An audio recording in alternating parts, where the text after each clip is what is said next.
দেখো আজকে চিংড়ি মাছের পাতুরি করব। চিংড়ি মাছটা বেছে ধুয়ে কুটে রেখেছি, একটু হলুদ মাখিয়ে। আর লাগবে মশলা, লাগবে যে পেঁয়াজ কুচি, পোস্ত বাটা, কাজু বাদাম বাটা, কাঁচা লঙ্কা বাটা, নুন আর হলুদ, আর এই যে তেল। এই দেখো এখন কাঁচাই মাখাবো।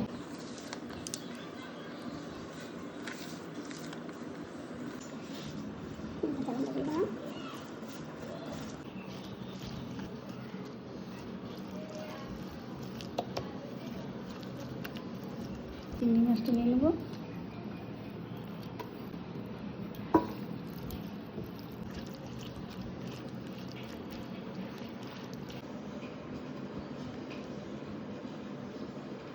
পাতা তেল দিতে হবে, পাতা তেল দিয়ে নিয়ে ভালো হবে।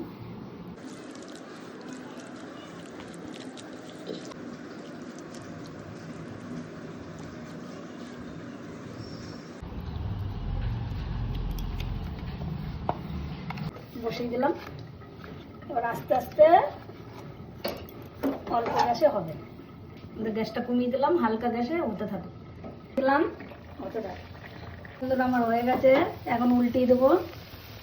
দেখো প্রথমে টেনে নামাতে হবে। একটু পাতা নিয়েছি, এই পাতাটা দিয়ে উল্টে দেবো। একটা থালা দিয়ে ঢাকা দিতে হবে, এমনি করে উল্টে দেবো। ওই দেখো কত সুন্দর দাগ হয়ে গেছে,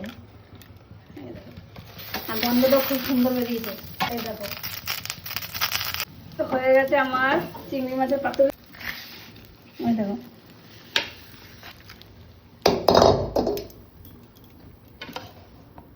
ভালো লাগলে একটা লাইক দিও, ভালো ভালো কমেন্ট লেখো।